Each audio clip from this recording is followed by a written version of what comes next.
And I'll call the select board meeting of Tuesday, May 12th to order. First item is approval of the agenda. So moved. We got it. Who moved and who seconded? I'll second. I moved. Okay. I'll second. Okay. Are there any amendments? I have one. I'd like to talk about College Energy 2028 Steering Committee. Yeah, they've asked if we could, if someone from the select board was willing to be a participant. I'd like to put that in at 12A. If you're okay with that. Sure. Are there any other changes to the amendment or amendments to the agenda? Hearing none. All in favor of approving the agenda as amended?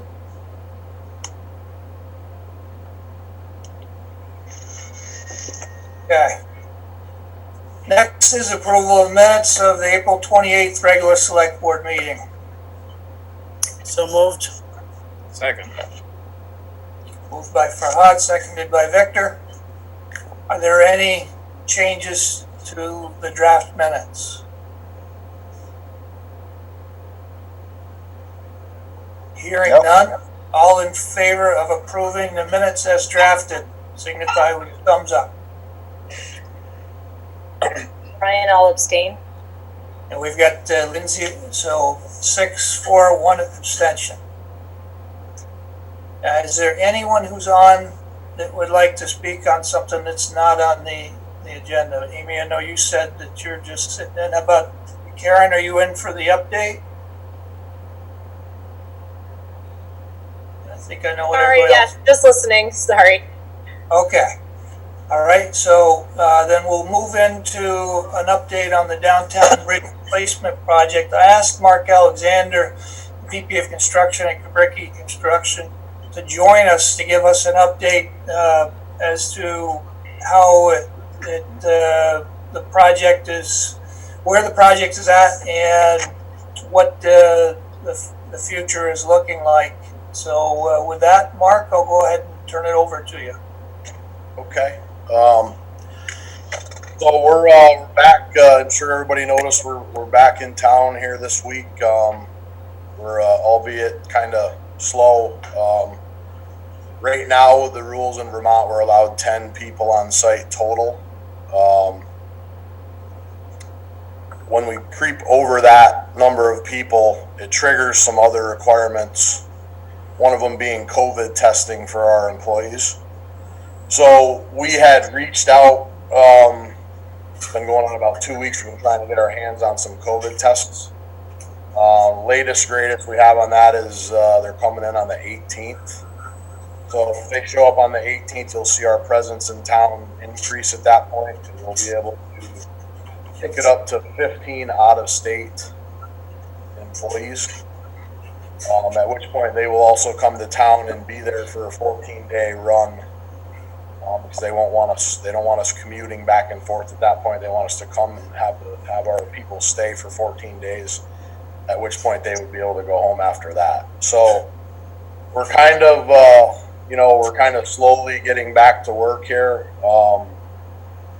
If it weren't for sort of what's going on and everybody's well aware of the situation, we would probably be running more along the lines of 30 people right now, to put that in perspective, to be doing all of the activities that we need to do to reach the outage.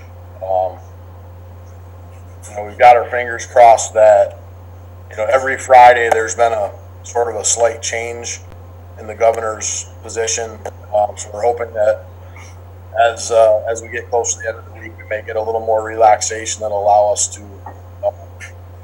put a few more resources on the job. But as it stands right now, the only work that we're able to perform with the crew size that we have is some pile work with main drill and blast. So you've seen them remobilize to the site. We hope that ECI will be back on next week to drive. And then if we can get some COVID tests and get a few more folks over there, we'll be able to, move on forward with getting the Merchants Row Bridge out and sort of continuing on with our schedule. And then as allowable, start bringing precast pieces into Fifield Farm. So, I had spoke with Brian earlier, we're having a real difficult time being able to put a definitive schedule on the table right now with all of the sort of fluid changes that are happening. It's making it very difficult to provide anyone with a date or for the start of the outage that we can, stand behind. At this point, if things were to relax a little further and we're able to gear up with a few more people, I think we'd be looking at sometime in early to mid-July, getting ready for the outage. If we can steadily gear up from this point and after Memorial Day, work at near full capacity so that we can, do the rest of the preparatory work that has to happen before we take the rail out of service. So that's kind of where we sit today. I wish I had better news. We stand sort of at the ready to gear up as soon as we're able to. But right now we're doing the best we can with the AOT requirements and the governor's restrictions on out-of-state travel and construction sites. Questions of Mark?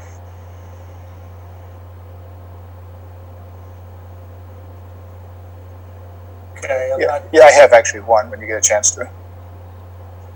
Go ahead, Nick. Well, first of all, Mark, thanks for the effort. This is obviously important to all of us, and we've all been handed a tough hand to play, so we would trust you're going to do the best you can.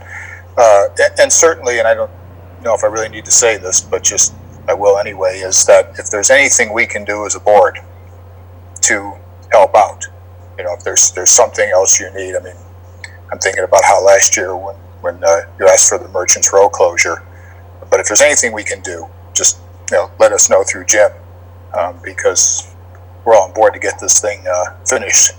So appreciate that. Have you heard anything, or has there been any chatter going around? Because I know parts of upstate New York, the Finger Lakes and Southern Tier and Rochester area are easing up. And so if I would have to guess that the Adirondacks and the northern counties are not far behind. When that happens, hearing anything as to whether a lot of these restrictions for the trans-border issues will be resolved or released? Yeah, Nick, I can tell you that in New York, at least for our projects, construction has never stopped. We've been wide open. We're actually operating at full capacity in New York. Every project that we had was deemed essential, so the majority of our workforce is back to work inside of New York. The restrictions that we're encountering are being imposed by Vermont, not New York. No, I know, I realize that. Yeah. I hope that it's going to start taking a better turn, because you're right, it is starting to ease up. I believe that some of the areas outside of obviously the downstate New York City area is a different situation, but it looks like upstate is going to start to, I don't want to say get back to normal, but get back to some semblance of the new normal anyway, with some stores and things opening back up and a few things like that. But we're sort of hearing that this is going to start to slowly roll forward, at least in New York, and we hope that Vermont will be following along shortly thereafter. We've got our fingers crossed, because we can appreciate your offer of support, because this project, we set aside, to put it in perspective, about half of our company's resources to attack this job this summer. So it's absolutely critical that we jump into this and execute as soon as possible, for a lot of different reasons, which I'm sure you can appreciate, not only for the benefit of the town, but for the benefit of our company at this point, to get our people. Right. I have to believe, especially to look over there, that the Adirondacks cannot be far behind, and hopefully Vermont will recognize that the situation in the Adirondacks and those counties is no different than it is here. So, Yeah. but anyway, yeah. let's go for it, buddy. Hope so. Any other questions of Mark? Mark, I appreciate you taking the time to join us this evening. It's been near and dear to everybody's heart to try to get you up and going and move this project, because we see that as something that could help us come out of the COVID if we can get beyond the closure period. So, Sure. you know, we'll definitely keep in touch, and if you hear something, keep us in the loop. Same. So, Will do. And Brian, I wanted to thank you guys for the help that you put forth to help us get a plan together. To secretary, and hopefully we'll be able to continue to gain some traction. And we appreciate all the support. Thank you. all right. Thanks, Mark. Thank you, Mark. Next, I'll go to kind of COVID-19 updates. We're going to break it into two different ones. One, the pandemic response, and I'll have Chief bring us up to date on the pandemic response. Hopefully you can hear me okay. Yep. Having a little bandwidth issue here. But, yeah, things are looking good. We're following the governor's orders every day as far as some of the things we're going, some of the things we're predicting. There's been one positive test in the state so far this week. That looks good. Things look good in Middlebury. The numbers are really low. We're following up on a lot of complaints that we're getting more and more every day about people not following the governor's orders. Some of these are not things that we can do a lot about, but we, landlords and things, and we just bring it to their attention that they've got to follow the orders. And we've not met with any resistance on any of that. So hopefully we can put out that we can't order people to wear masks here in town. We hope that they do. We hope that businesses require that as a reason to let people in their door. But we'll go with what we have to work with on that. But things are looking good so far. We had a number of the homeless from the beaches in Burlington delivered to us yesterday. They're at one of the hotels right now, where they've been divided into two hotels. They're going to be with us for just a few days, I think. This is creating somewhat of a burden on some of the police services here because of some of the activities that they're engaged in. But hopefully that'll come to an end soon. Other than that, things are proceeding as expected. The mask delivery from the college has been completed. Everybody who was going to get masks got masks. The face masks, they're not the N95 type masks, but they are helpful.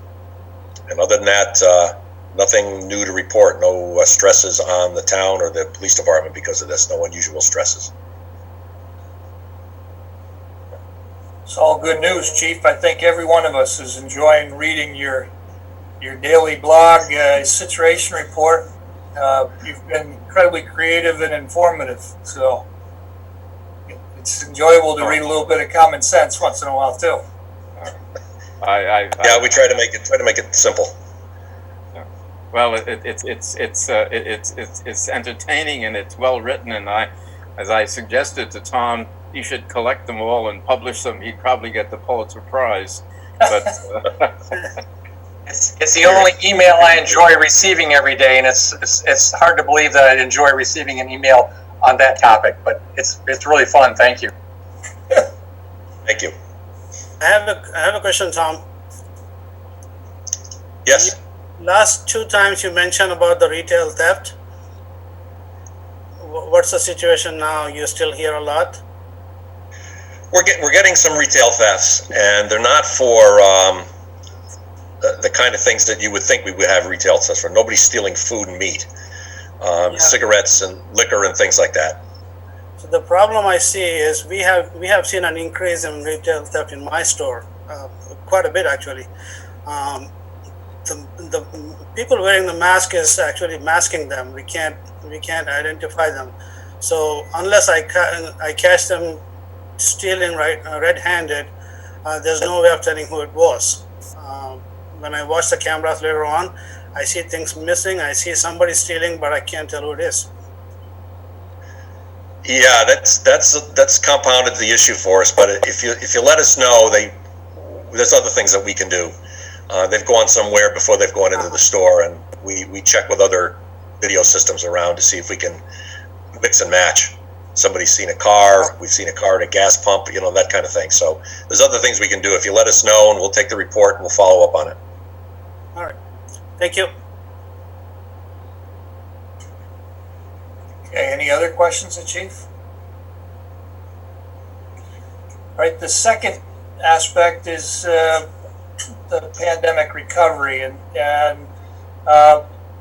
talked with Kathleen after talking with a number of the board as to, there's a great deal of interest amongst the board as to what can we do as a board to help the community. What are those activities?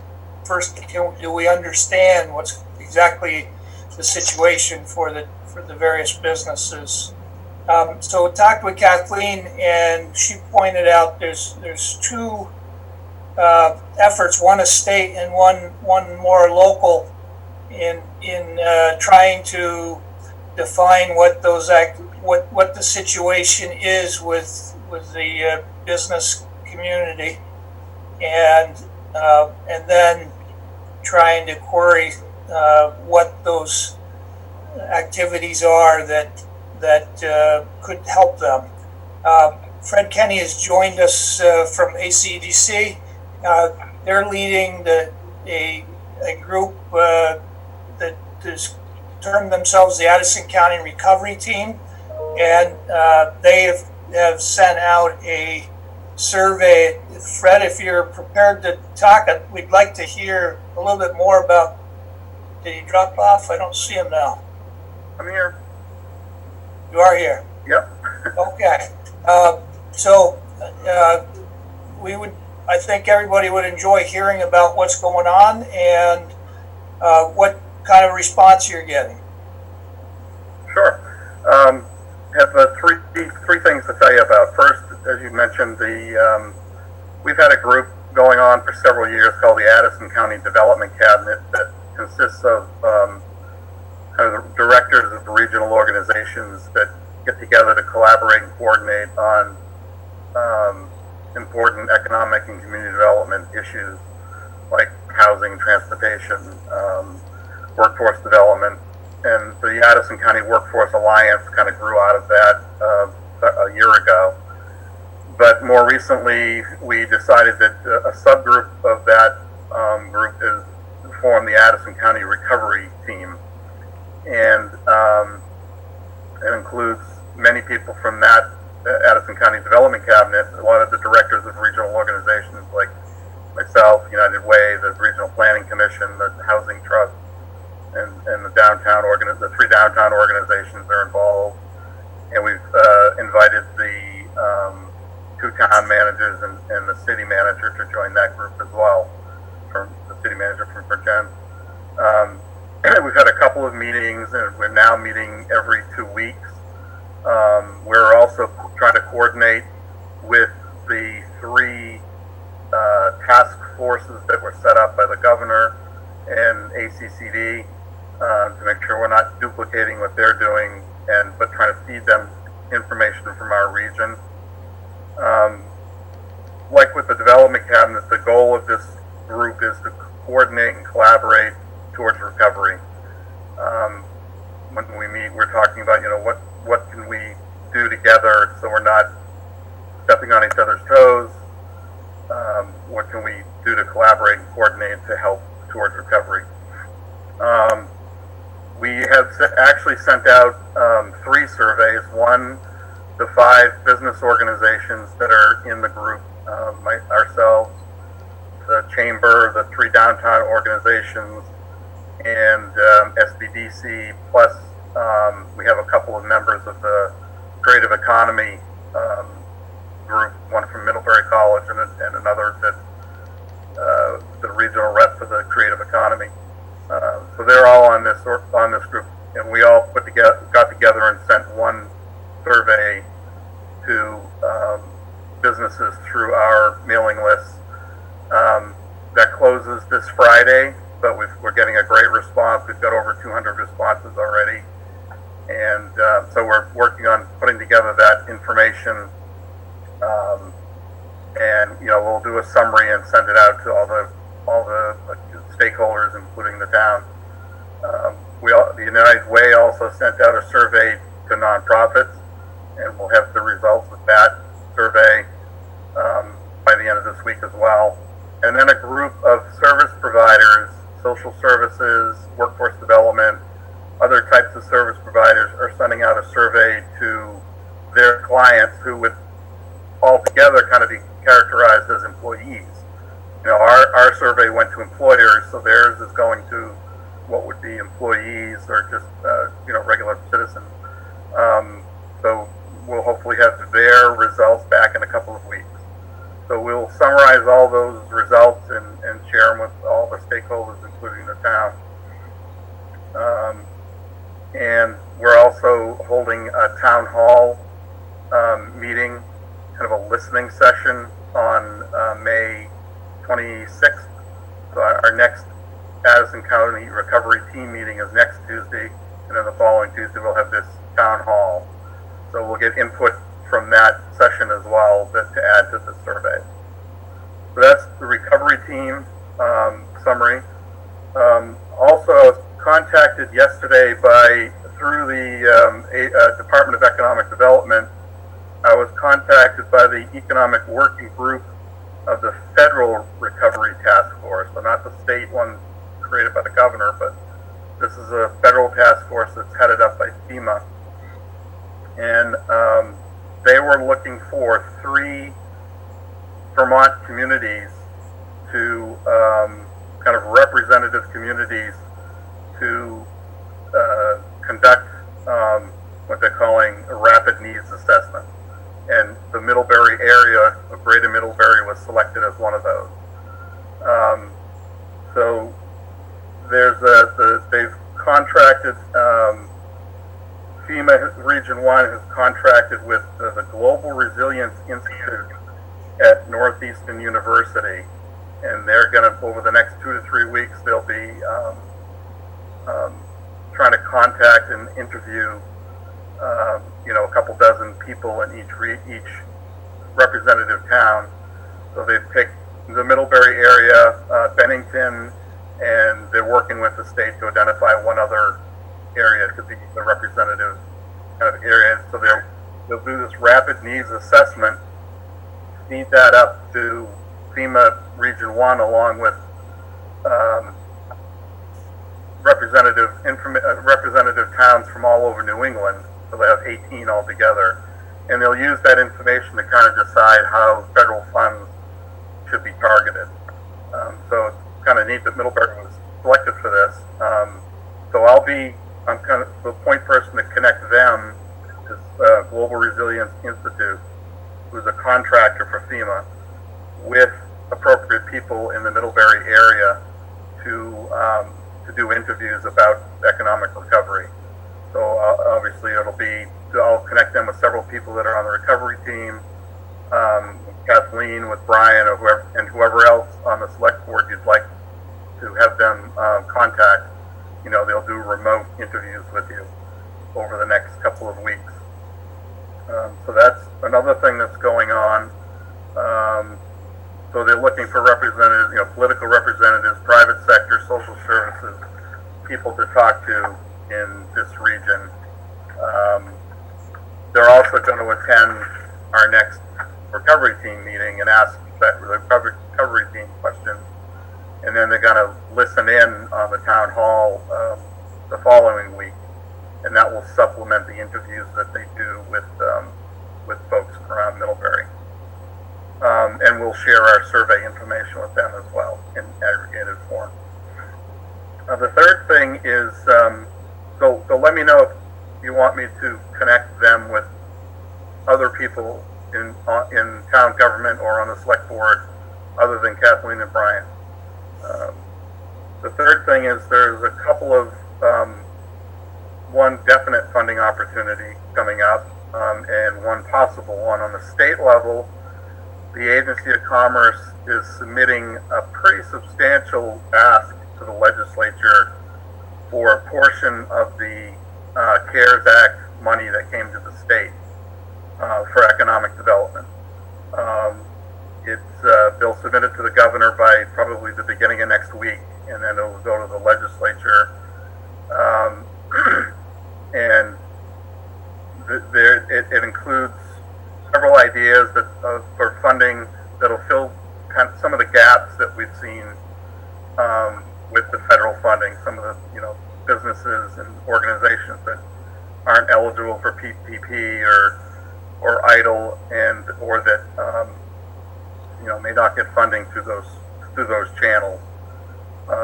There'll probably be a grant and loan element to it. There'll probably be a technical assistance element to it, where they'll go through some fiscal agent to buy technical assistance like accounting, legal, e-commerce, marketing for businesses. So I think that if that happens, that'll be very helpful for our region, for the downtown businesses especially. Not clear yet what exactly what they're asking for. They're still putting together their proposal this week, and of course it's unclear what then the governor will put together the economic development ask, the healthcare ask, from the various sectors, education, and give that to the legislature, and then we'll see what they do with it. So that's hopeful that economic development will get a portion of the CARES Act money that came to the state sometime within the next couple of months. On the federal level, the EDA has put out a notice of funding availability for over $1.5 billion that they have been told they need to get out the door within the next 60 to 90 days. So there's an effort among the 12 regional development corporations, of which we're one, to put together one statewide application, potentially together with the Agency of Commerce, to the EDA.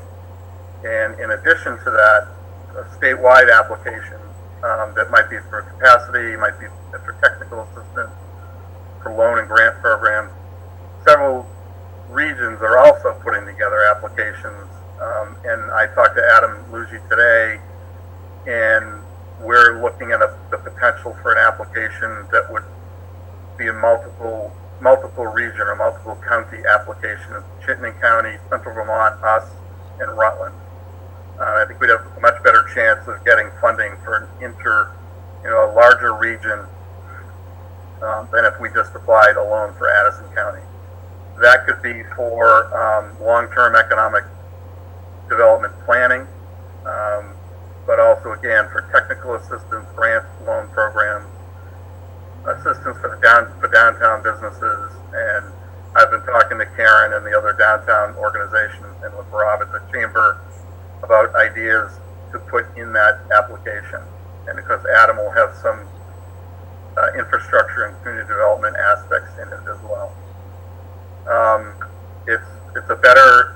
It's a easier application than, none of their applications are easy, but this one has lower match requirement and lower standards of distressed communities. EDA we can't usually get EDA money because our communities are not stressed to the levels that automatically meet EDA requirements. But under this special CARES Act money, they've lowered that bar, so we have a possibility. So that's another, that money is definitely there. It's a matter of going through the application process, but there's a possibility of two applications going in, one on a statewide basis that would benefit Addison County, and also a regional one that would benefit Addison County. So that's what I know at this point on recovery efforts. Be looking for input from all towns in Addison County, but primarily from Middlebury and Virgins and Bristol on these applications. And also, as I said, let me know who you want to have interviewed for that for the FEMA needs assessment. Fred? It's your comments for Fred. Fred, you mentioned a town hall on the 26th. What time is that? Hasn't been set yet, but probably in the afternoon, like 3. Okay. But I'll put out a notice with all the organizations involved. Will put out notices about it. A Zoom town hall? Yes. Yeah, I'll be using the Chamber's Zoom webinar platform.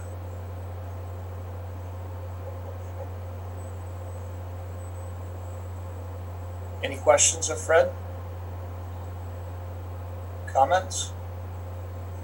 Fred, do you feel like your survey is reaching all sectors? I know Kathleen put it out, the town put it out to encourage more people to take the survey and provide you more representative feedback. Are you getting? Yeah, we've got a pretty good array of sectors that have responded, pretty even across. It's primarily very small and small businesses, but others are responding as well. And I can't remember, I went in and took it as well. I can't remember if it seems like there was a spot as far as asking if there were things that could be done. So are you getting a list of needs or ideas? Oh yeah, we got a lot of comments. I'm still going through them, trying to put them into buckets and figure out what the responses should be. Yeah, we have lots of input. Are you seeing anything that looks like it's something that locally we could impact? Possibly. Let me do a little more analysis of the responses, and I wanted to wait till it closed out this Friday so I didn't have to redo it. But after this weekend I'll have some very detailed summary for everybody. Okay. I know we received a note from Stacy and Mary that the Mad Taco was looking to reopen, and because it's so small in there, they were looking for outdoor eating space and wondering how that would go about for, here's the type of things that locally maybe we can impact. Wondering how, what the process would be to get approval for eating outside. Kathleen ran that by zoning, and Public Works basically ran those ideas through the entire staff, and the staff came up already with idea, it's already pre-approved. It's not something that needs to be changed in zoning or any special permission, because it's not a public gathering of sorts. They had some picnic tables. His staff's already moved them to different spaces in town to accommodate that, not just for Mad Taco, but for the other downtown eateries, making it look maybe more enticing to get outside once we get some good weather, and allow those businesses to or help them to attract people to buy some food and get out. At the same time, it brings up the idea of what are the other things we can do. Some of the stuff that came up was maybe help with masks, and so Kathleen set that out. Amy, the BMP and the business community was all on board, because being able to provide masks for somebody who forgets one, or for the people, making sure that the businesses have easy access to masks. So we're really talking about cloth masks. And so I think it started to generate some conversation around what are things that we can do as we start to come out of this, and businesses start to open in the downtown that support, and maybe to be prepared for supporting those businesses as they open, if they The just simple things like trying to go and buy 100 masks is not an easy thing to do because of the sheer demand. So,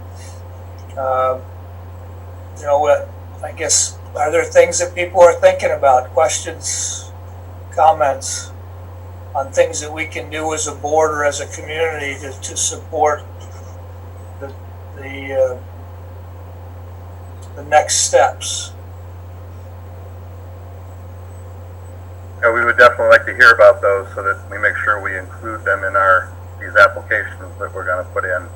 And that was certainly a piece of what we're going to add in is providing funds to businesses to prepare to open and buy PPE and make changes to their facilities to meet guidelines. Like I've seen creative things like putting up little tents that people can sit in outside, clear tents that you can sit in outside to separate themselves on a deck or a patio.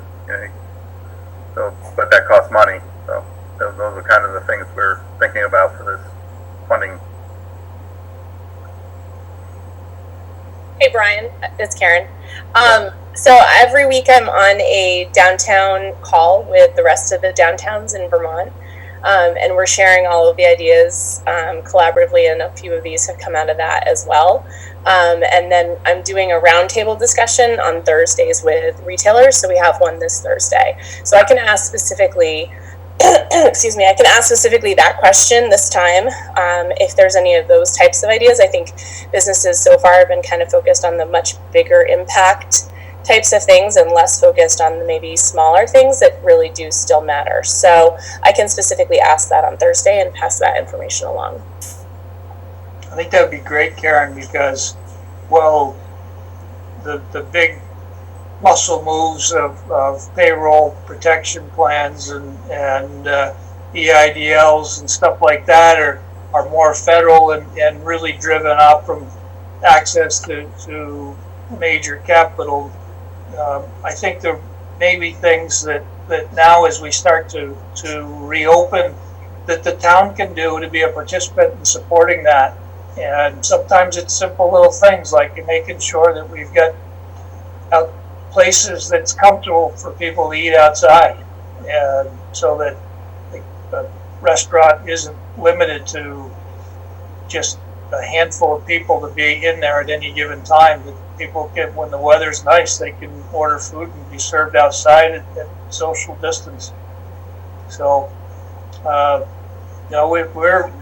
we're very interested. Everybody on the board is very interested as to what are those things that we could potentially impact as a board and as town government. So far, the discussions have been really interesting, business to business, about, hey, I'm going to wash my windows, so I'll wash everybody else's too. Or I need my flower box painted. Does anyone know who can do that? So those might be, those are really small scale things, but they do matter. So, we've really kind of kept them very focused to one another, but I think it would be great for me to pass along your interest in helping in some of these smaller ways, and see if we can generate a list, and I'll pass that along to you. Okay, because we also have, we're going to have a call later this week, but we also have, the funding that Neighbors Together has got, and maybe some of that funding can be diverted to other activities that are supportive of downtown business as well. Agreed. Thank you. Okay. Brian, this is Amy. May I make a comment? Sure. In reference to Kathleen's email earlier today and Bill Kiernan's take the bulls by the horn attitude in getting things set up with picnic tables and whatnot downtown, I do think that there's a collective agreement among the downtown folks, restaurants mostly. I don't think it'll be an issue keeping the tables clean, sanitized, and that sort of thing. But in addition, with regards to the DIDC, we as a commission have in the past said, hey, bring us ideas and we'll determine whether or not they warrant funding from the DIDC. And so just as a reminder, that's sort of why we exist, is to help out the downtown improvement that district with funds that have already been set aside and allocated. And in the past year or so, we've indicated that those funds may be more useful after the bridge and rail project is complete. But given the simultaneous nature of this disaster and the bridge and rail project, I think it's certainly warranted to make a request to the DIDC. My preference would be to spend VTrans money first and then come to the DIDC, but I think those things happening simultaneously is certainly warranted in this case. Very good comments, Amy, and certainly as we develop a list of ideas, we'll be including the DIDC in the discussion as to what are the appropriate funding streams. Brian, can I comment? It's Heather. Please, Heather. I don't know what there is available for funds, but just getting the message out to residents and encouraging them to spend whatever dollars they have available as locally as they possibly can, I think is a great message to just keep, saying over and over as much as we can. I don't know if there's any money for any kind of marketing or advertising, but just again, encouraging people to shop locally, buy whatever they can find or need as locally as they possibly can. I just don't think we can say that message enough. Agreed. Yeah, we're gonna bring forward to Kathleen and Brian on Friday of revision of the Neighbors Together proposal. Now that we can't do any of the things that we had originally planned to do, we've had to reimagine what this looks like and how do we continue to drive traffic to local merchants, but in a way that maybe is not all at the same place and time as we had originally imagined. So I think we've got a pretty good alternative plan, and so I would imagine that after we go over that with Jim and Kathleen and Brian on Friday, that the next step will be to come to you folks and go over that further. So look for that soon. That would be what, the 20, that's the 26th, the next one, Kathleen? What are we at? Yeah, 12th. So that might be on the agenda for the 26th to review that. Okay, but not seeing any other comments on that. I really appreciate you joining us this evening, Fred, Amy, and Karen, all really kind of geared towards this topic, probably predominantly, and it's an important topic. My pleasure. Good to see you all. I'm anxious to read your report.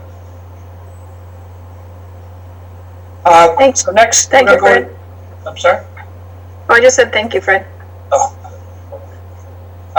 Next, we're going to go to the amendment of Green Mountain Engineering contract. Dan?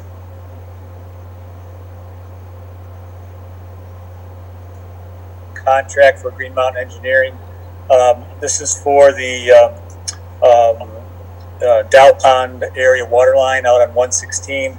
These services are for phase 7, 8, and 9 of the original proposal, which are the construction administration, the construction review process, which means an on-site inspector, and then finally to prepare the record drawings for the completed project. I did pass out attachment number 1, which kind of spells that out in detail, but their services for all those phases is a not to exceed fee of $52,000. So I'm requesting the board to approve that tonight. I'll move to approve amendment number 2 to the contract with Green Mountain Engineering for the Dow Pond Waterline Replacement Project for a not to exceed fee of $52,000. Second. Moved and seconded. Any questions? Hearing none, all in favor signify with thumbs up. Unanimous. Okay, Dan. Next is the amendment of the contract with Du Bois and King. Yes, they are the engineer for the Shard Villa Road project. So this amendment is for services. It's a not to exceed. The total is $8,057. This is for the paving portion of the project. Actually, we met out there this afternoon. Get the paper out of the way. Met out there this afternoon. Pike is going to start to mobilize later this week, and then start recycling on Monday. I'll get into a little bit more on that later in the agenda here. But anyway, this is for Du Bois King Services for observation and coordination of the paving work. It'll be over the next 2 weeks out there. Certainly not every day, just for a few days of a day or two of recycling, and then a few days of paving. So I'm requesting the board to approve the amendment for the $8,057. I'll move to approve Amendment 1 to the contract with Du Bois and King Incorporated for the Shard Villa Road bank stabilization and repaving project for a fee not to exceed $8,057. Second. Been seconded. Any questions on this amendment? Hearing none, all in favor, signify with a thumbs up. Okay. Next is the Maverick gas station discussion, and Kathleen's going to lead us through this.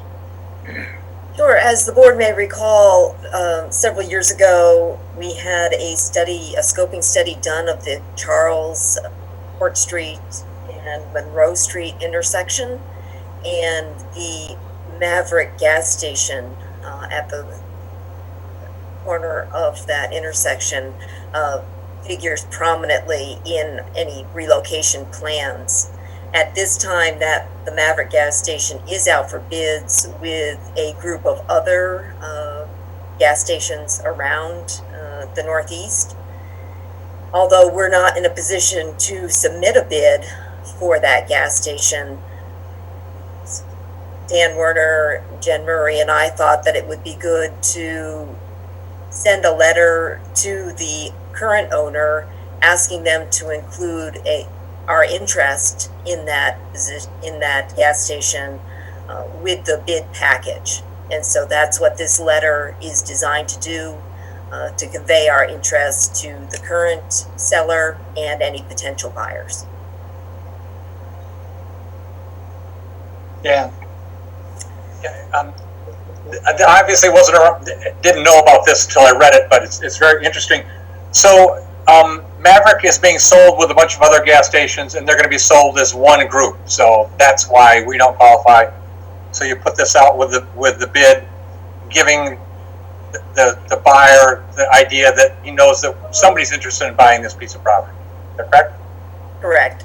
I think you could submit a bid on one gas station in the lot, but we need to do some more due diligence and raise funds to participate at that level. There would be a lot of contingencies on the town buying something. What's the deadline, Kathleen? The deadline for bids is the 19th, I think, for HOD. Of this month? Yeah. Oh, okay, that's close. Right, and that factored in our consideration as well. The tight deadline. Kathleen didn't feel we had anywhere near enough time to do our due diligence and get a bond approval, which we don't. Well, Kathleen's certainly correct on that, but I think it's an opportunity we probably don't want to miss, because I suspect if we don't get it, at least our name in there and try to get it now, we're never going to get it, or at least not for a long time. And I think that letting potential buyers know before they put any capital improvement money in that site would be good. Yeah. Well, I'd move to authorize Town Manager Kathleen Ramsey to submit a letter with the Select Board's endorsement to NRC Realty and Capital Advisors LLC expressing the town's interest in acquiring the parcel at 82 Court Street through direct negotiation with NRC, the successful bidder or the dealer, in order to advance planning for the reconfiguration of the Charles Ave Court Street Monroe Street intersection. Second. Second. Okay, moved and seconded. Any questions on this particular motion, this topic? Dan? Yeah, I'm not sure, but is this a surprise that this thing came up? I know you did this initial study several years ago, you said. So is this a surprise that this property has just all of a sudden come up for sale? We have had an interest in it. We did not have any indication that it was coming up for sale. It's been on the market for a while, Dan. So there was no way that the town could do something to express an interest in this and slow down the sale or slow down this piece of property on the sale? I guess my question has to do is, do we have any kind of authority that if we think this is that important, to play better in the game to slow down the sale or anything like that?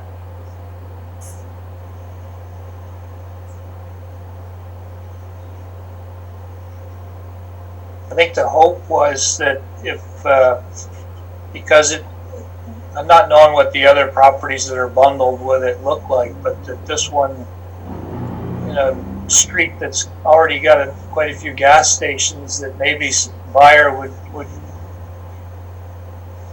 buy the whole package, but immediately look to us to work a deal on this particular parcel. In looking at some of the other gas stations that are in this lot, much better condition, active, with convenience stores attached, much better condition than this one. Well, not only that, but in my opinion, driving around town, that's about the worst intersection in the town, and it's certainly hampered by the fact that there's a gas station right in the middle of it with all the school traffic and of course Court Street Route 7 traffic there. It seems like it'd be extremely important for us to get that piece of land.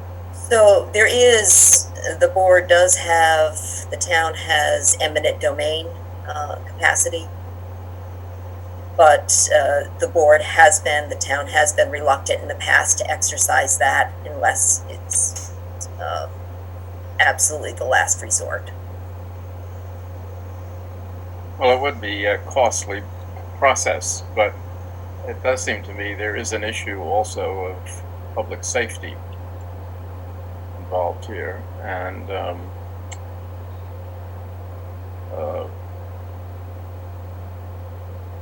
but I suppose that would be a costly process and involve the use of lawyers.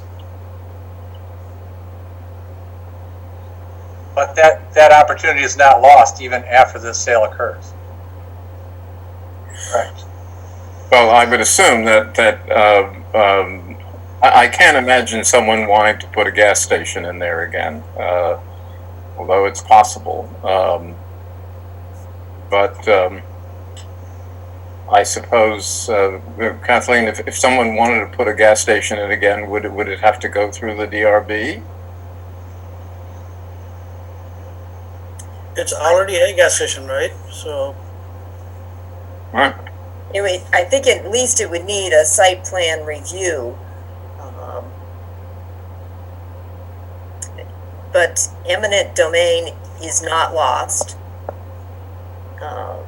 after this sale. I think this is a good way to try to start it off, though. I appreciate your suggestion, Kathleen. Let's see where this plays out. Just going back to remind everybody what our thoughts were on this is, we finally have come up with a plan that we feel that we can support for that particular intersection, but it wasn't in our immediate next several years' work plan because of not only staff time, but really funding. We had the downtown project that we wanted to focus on and get through first. And so it wasn't necessarily, even though it was up for sale, we weren't really prepared to buy it and move forward yet. There's a lot more work to be done on that particular plan, identifying the exact funding. So I think this is a good intermediate step to make sure that whoever does buy it is already forewarned that the town has an interest in it. So if we did ever have to go to something like eminent domain, they can't say they were totally surprised. Okay, how about a little bit of a break here? Take a look at this. Wow. Oh, nice. If I had a view like that, I wouldn't have the background that you're looking at. It's happening right behind Heather right now also. That's great. Yeah. Nice opposites. A little cubbyhole here. Okay. Just remind me where we're at. We've got a motion and seconded. Any other comments on it? Hearing none, all in favor of approving the motion, signify with a thumbs up. I like the drama of that, Heather. Yeah. Okay, unanimous. Heather, your hand is up. Yeah. I Next, just realized, sorry, Brian, I just realized when I put it up in the sky, it disappears. So I have to put it right in front of my face. I thought you were taking time to bring your thumb up, but it was a matter of the background. Okay. Last meeting, I asked Dan for an update, kind of blindsided him for an update on projects, just to keep us all informed and a little curiosity. This time we actually put it on the schedules to give him some time to prepare. And so with that, Dan, if you could give us a brief update. Certainly. Let's start out with Dow Pond Water Main. The contractor, DeRoche, who is a little bit from the northern part of the state, had anticipated to start in May, but he is having a hard time finding lodging. He wanted to bring some of his staff down here and stay during the construction process. So as far as we know, wants to move that to late July. That's, I think, the earliest he can find lodging for his crew. So that's a bit of a delay. There's no really time schedule other than that we get it done by next year. Let's talk about Shard Villa. We chatted a little bit earlier about it. So Monday, Pike's going to move in and start the recycling process. That'll probably take a day to a day and a half. There's a 7-day cure time on the injection of the calcium chloride into the road base when they mix it up, and then he'll do paving. So within 2 weeks, that road will be done. And there's driveways have to be done, and I think there's 1 or 2 mailbox turnouts, and stone shoulders go on. So within a couple weeks of starting on Monday, that one will be complete. Katy Road culvert replacement is still on schedule for starting the last week of June. Decommissioning the wastewater treatment plant, the demo project contract has been signed. The anticipated start date is again this Monday. Parker is the contractor. They are also the subcontractor for the PD reuse project, and Asher Nelson is going to bring the bid results to the infrastructure committee meeting next week. He's doing a review of those bids now. So let me jump to that. So we had 6 bids on that project. Company out of Rutland, BMS Construction, was the low bidder. He's checking references of them, and also the tally of all their subcontractor quantities, and make sure everything makes sense. And so he will, like I said, he will have that to the infrastructure committee next week. Court Street, Court Square water main. We've moved the bid date a few times. Now it is moved down to May 22. We're just trying to get an idea of when the railroad project may start and when we might be able to get in after that. So we're trying to give the bidders a little better heads up on timing. So we're thinking right now that, and we're also going to move the phases. We were going to do Seymour Street, Chicago Church, start over along the Green and then up to Court Square. We're going to flip that and start at Court Square and go down to Cross Street. The reason for that is, one, we think we can get that done after Columbus Day through the period where before the paving plants close, which is right around Thanksgiving. We would also stay away from Middlebury Inn on that segment to the south rather than try to go through the Green around, maybe the wrap up of leaf peeper season. So in short, it looks like we're going to try to do that south section first and start it after the Columbus Day weekend. We know that the college has, they've got an event that weekend, and then leaf peeper is like the 2 weeks, total before that. So we're just trying to stay away from that 2 week period for night construction. Now that section has temporary water, which means it's run on top of the ground. The contractor could certainly do that during the day. Really wouldn't be much of a traffic issue. So we're trying to give the contractors flexibility so they can bid on this thing. Now I did speak with the engineer from Du Bois and King about the state Class 1 paving project. As far as they know, that is still on schedule. If there's a change, well, I'll let you know. So that's what we're trying to work through with Court Square to make sure it can still happen. Any thoughts on Court Square before I jump to the next one? Because that could be a little complicated. Everybody okay with that? Last one is the library window projects. We have two projects for that building. One is the historic window restoration. Dana received a grant which is reimbursable after it's complete. We've had to delay that to that bid date until June 4. We also have a window painting around the exterior, and that was let loose right at the start of this COVID situation. So we didn't get any bidders, so we're going to rebid that one and also have that for June 4th. So that's the projects so far. Thanks, Dan. Dan? Can I ask a quick question? Certainly. Dan first here.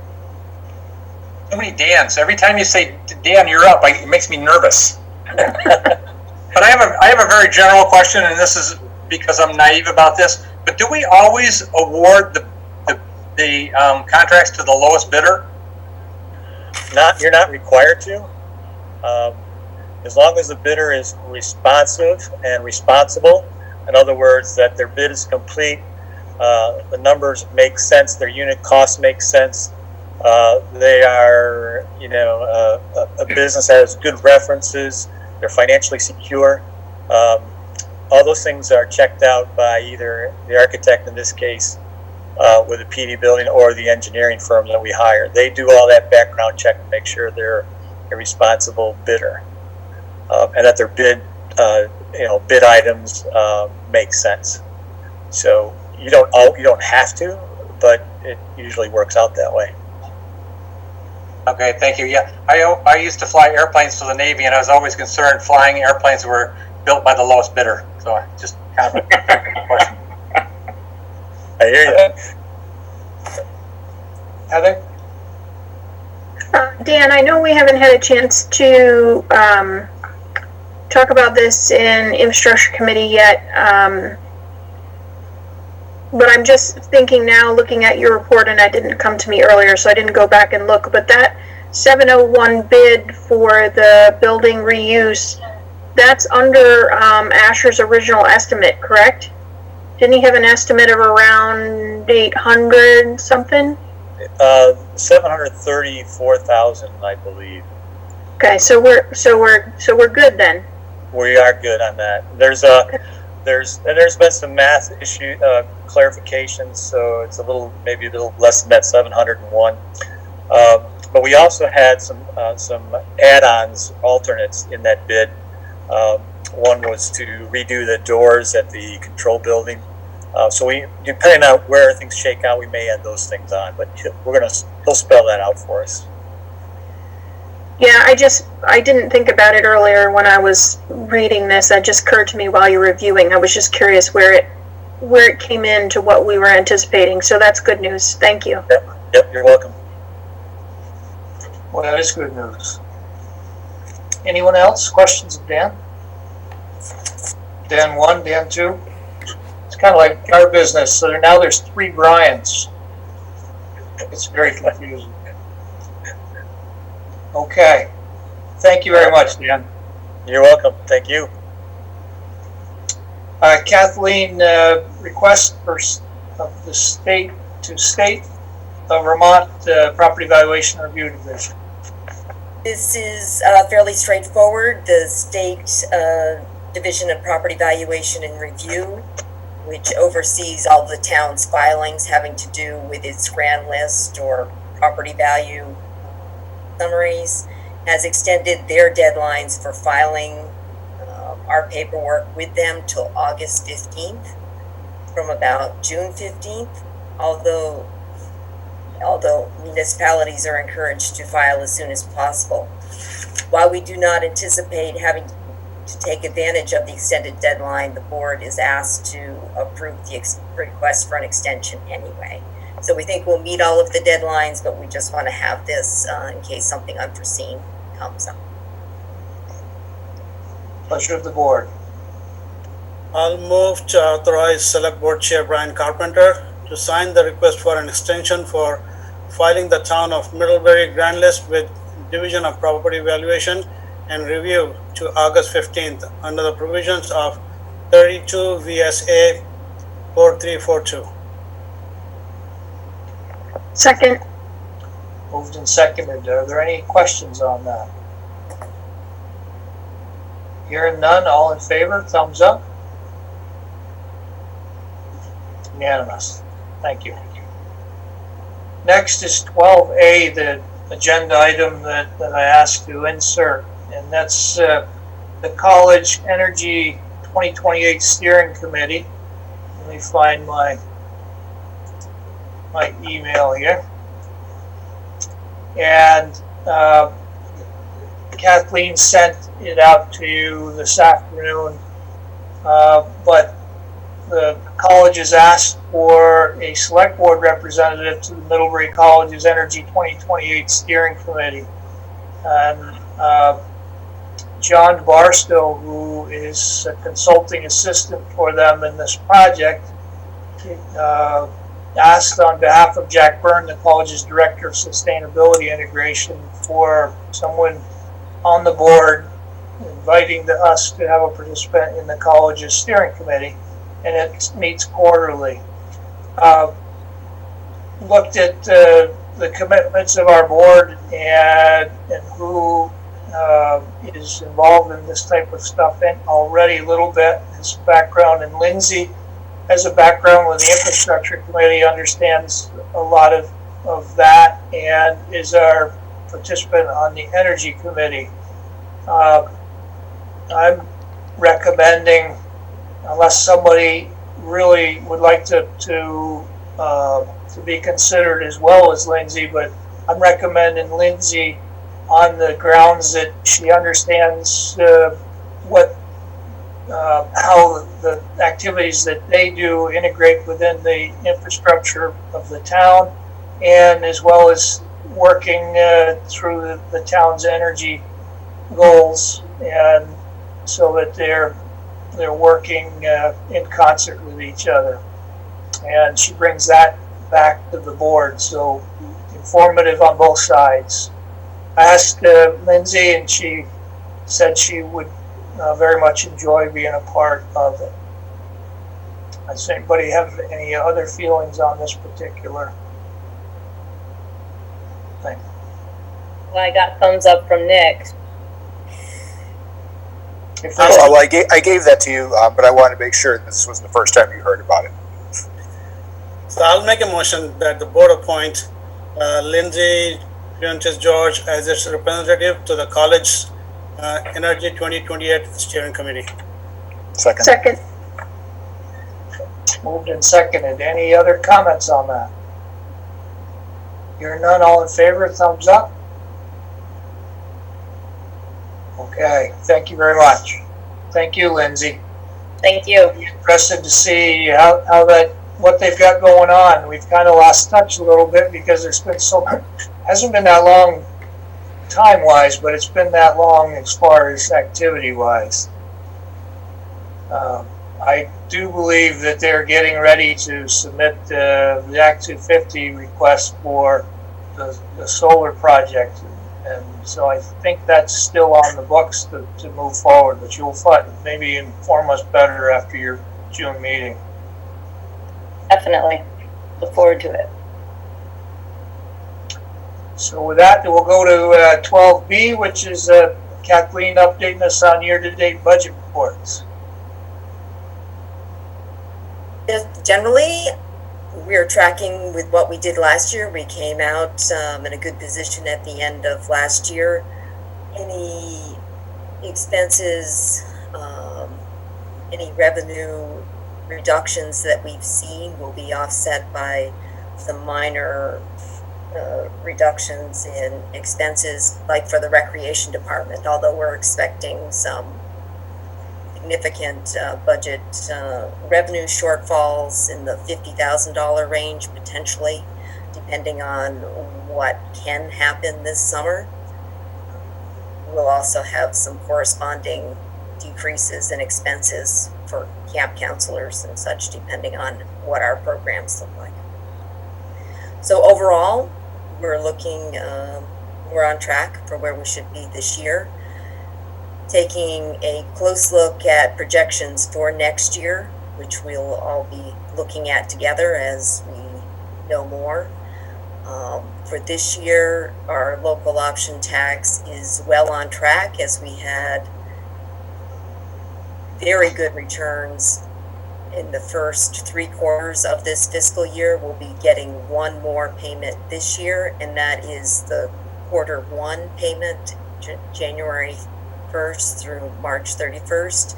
As you know, COVID didn't hit us hard until the middle of March, and those tax returns won't be due into the state. There's a couple of month extension on filing those. So we may take a small hit in that first quarter payment. The sales tax returns for this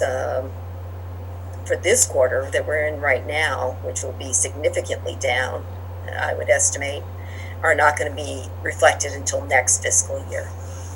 So we'll have to keep a close eye on that. Otherwise, in the water, sewer, and equipment fund, those budgets are on track as well. Thank you, Kathleen. Questions of Kathleen? Okay. Next, Dan with check warrants. I had this is my first time doing this, and I had an exceptional instructor today that helped me through this. We had a good time. Thank you, Farhad. So, under the authority granted by the Select Board on April 28th, 2020, I have reviewed and approved on behalf of the board total expenditures in the amount of $281,765.89, consisting of $201,891.47 for accounts payable and $79,874.42 for payroll for the period of April 29, 2020 through May 12, 2020, and move the board's approval of payment of these expenditures. Second. Moved and seconded. All in favor? Thumbs up.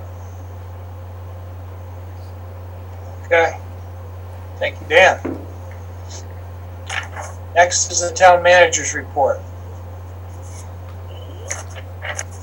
As detailed in your packet, Further, Planning and Zoning Director Jennifer Murray has provided a brief update regarding the status of the downtown master plan in response to the board's request at their last meeting.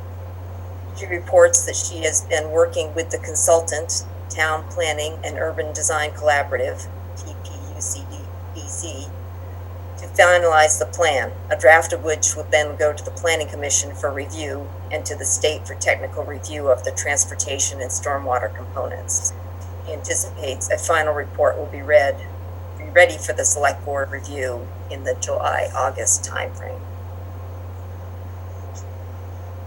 Additionally, the town was notified on May 4th that its March 2020 application for downtown transportation grant funding to replace 3 Main Street Merchants Row sidewalk and curbing segments contiguous with the Bridge and Rail project construction area has been partially funded at $36,750. The town will have to come up with matching funds, which we have budgeted in the capital budget for FY21. So that is good news. The weekly legislative report for both May 1st and May 8th was in your packet. Just to note that the education property tax collection issue is still in front of us. As you may recall, the towns collect the state education property tax and remit it to the school district or the state, as the case may be. And whether or not we collect it, we have to pay it to the state. So we could be having to borrow for those funds if we don't collect them all. Again, just making you aware of that issue. Finally, in response to recent correspondence from several residents, I reached out to Middlebury New Filmmakers Festival event coordinator Lloyd Comazar, having to do with plans as to whether there was going to be a film festival in August. Residents were concerned about having such a large event in Middlebury at that time. But Lloyd said that no final decision has been made on the status of the film festival, and he's monitoring the conditions in the governor's orders closely for a decision. And finally, also to note that Frank Winkler reached out to the board early on Monday, urging the board to consider or at least study undergrounding utilities, overhead utilities, as it undertakes infrastructure projects in the future. And that's all I have. Thank you, Kathleen. Question? Questions of Kathleen? Yeah, with what do we do as a board, or what you do as a town manager with questions like Frank asked? I will respond to him. My first, I reached out to Dan Werner and Jen for some input, but briefly, I'll also take it to the infrastructure committee. I think in this case, we should let Frank know that we all support undergrounding utilities, and we should keep that in mind as we consider projects, funding projects, designing projects, particularly in the downtown. You'll note that all of the wonderful designs presented at the public meeting we had on the downtown master plan, all of the utilities were undergrounded. So I will get back to Frank. Of note, we have worked to get some of them undergrounded as we've done some of our more recent projects. But it's a pretty significant additional expense, and so it's got to be worked in over a period of time. I take it this is not something we can just turn a switch on and seeing that we're doing something right now this fall and everything with the road projects. We just can't just say we got the money or have the ability to do that. Then it's a little pricier than that and more complicated. I did some benchmarking with the help of Jen Murray, who reached out to the town of Stowe, who just contracted for the undergrounding of the utilities associated with 11 poles in their downtown at a cost of $3.1 million. That's quite a lot per pole. It is. Yeah, Is there a cheaper version of that, or is that it? Big extension cords, because we actually had looked at that when we were doing the new town office and at the park, and the numbers Kathleen just said, that's about right, exactly where they were, because you're having to deal with so many utilities. It's a real challenge. It's something we should aim for, but it's not an inexpensive venture. In fact, we were actually lucky to get the one that's behind the National Bank buried, but that turns out it was because it logistically helped them with the cranes and building the bridge project. So it's not as easy as putting gas lines in that we've drilled all over the town. Right. One would think it would be, but it isn't, especially when you're dealing with all those different communications companies and the power company.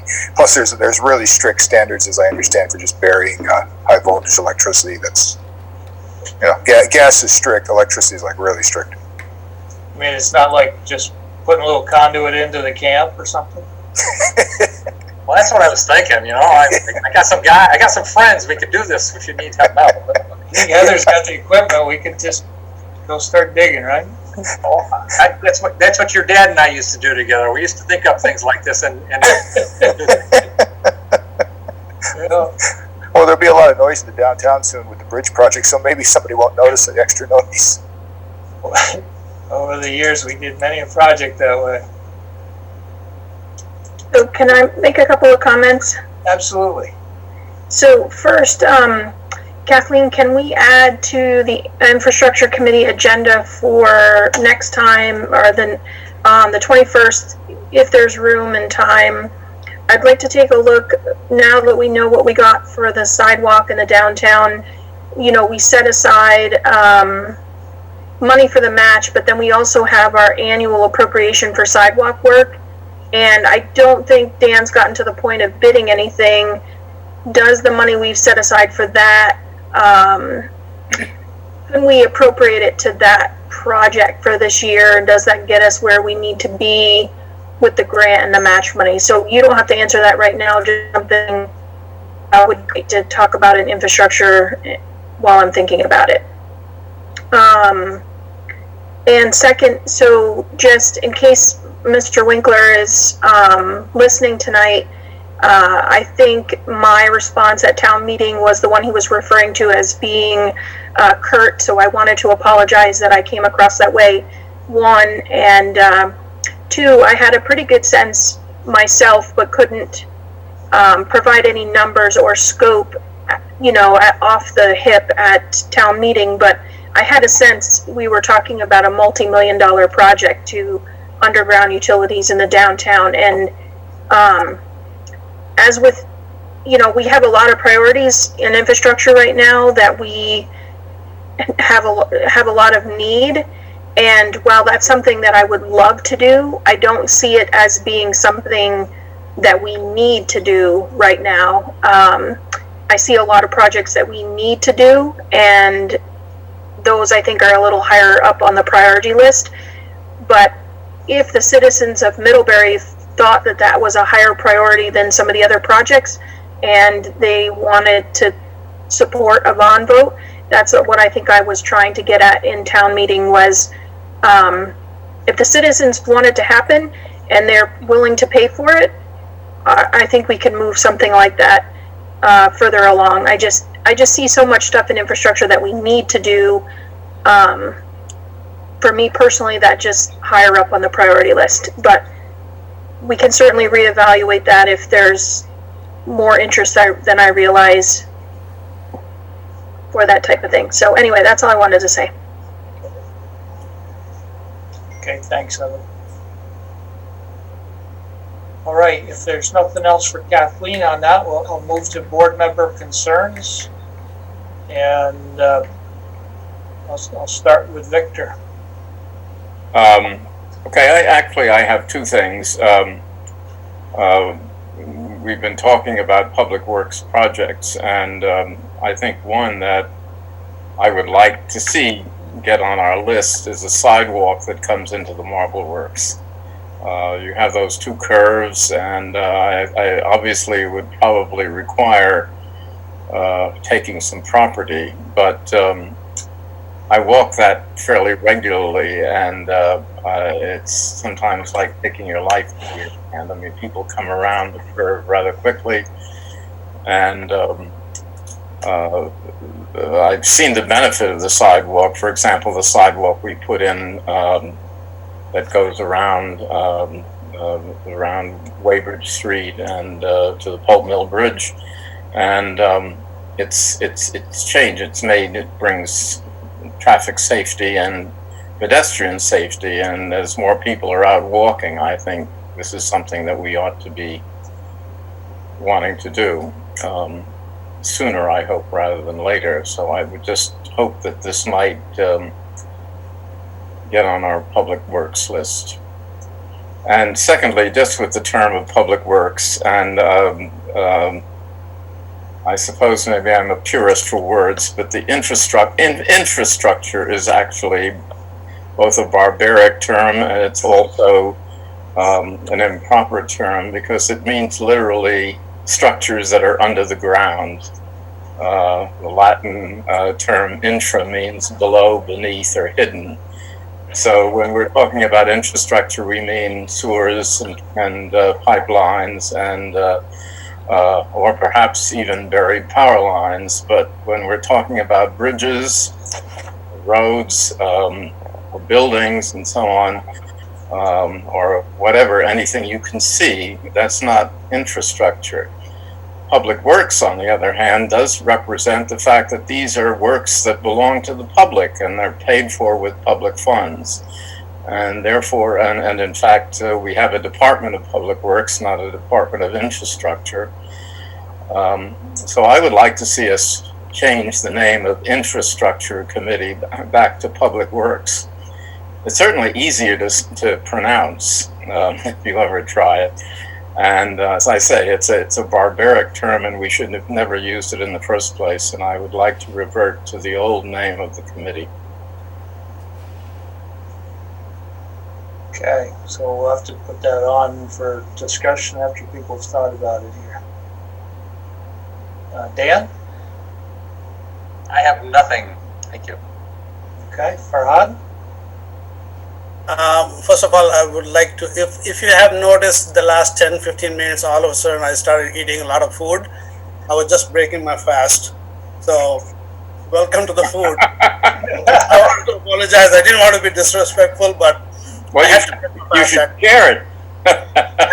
It's a virtual sharing, you know. So as soon as that sun went down, you started slamming food, huh? I have to. I've been up since 3:30. We stopped eating in the morning. 3:30 till 8:10. That goes on for every day for the whole month. So I'd be very grumpy. So Lindsay? Nothing for me. Thanks. Nick? Fahad, please tell Amtul that the falafel smells wonderful even here.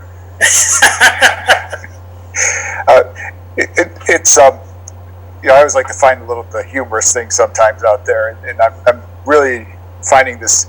It's familiar and comforting tonight watching Kathleen get up as the lights go out. And what you can't see is so funny, Kathleen, is you go into the other room and you do your waving, and it causes the light on the camera to flash. It looks like a sun exploded, and you come walking through that, and it's like you're a rock star. This is great. I support Victor's discussion about public works. In fact, when he mentioned this to me, it's like, well, if you actually look, the association that represents the people who do what public works directors do is the Association of Public Works Administrators. So there certainly is applicability for that. That's what they call themselves, and I would agree that would be the thing to follow through. Otherwise, I had a whole list of questions and comments about recovery. I feel like I spend about 3/4 of my day on projects discussing this all over the place, and it's going to be a big emphasis when I get back into my travel mode is the recovery aspect. But it seems like a lot of them have been answered, and I appreciate what Brian, you've had to say, and Kathleen, and certainly the information that Fred came. I didn't know that organization, what they were doing out there, so that's good, because I would certainly like to hear from a lot of our businesses to just personally understand what they're going through and help better understand what we can do. So I appreciate that. I guess the only departments I'm kind of curious about right now, and I recognize it's very fluid and they probably don't really know themselves or have an idea, but what Parks and Rec and what library is looking at doing as they come out of this. And again, I realize it's probably well, I know it's a very difficult thing for Dustin and Dana to do, but I'd be kind of curious as to what the strategy might be emerging. So Dana and Dustin have given it a lot of thought. Dana's further along. He is thinking about starting some limited curbside service, paging service for books in the next couple of weeks. They have been providing services digitally and by phone all during the time since the stay-at-home order. Likewise, Dustin is starting to get the parks open and think about what our programs can look like, consistent with the governor's dictates. Great, thank you. I mean, they're both top-notch professionals, and I know they've been thinking about it heavily, so it's just nice to hear. And especially it's important for the community to hear that. All done. Okay, thanks, Nick. Heather?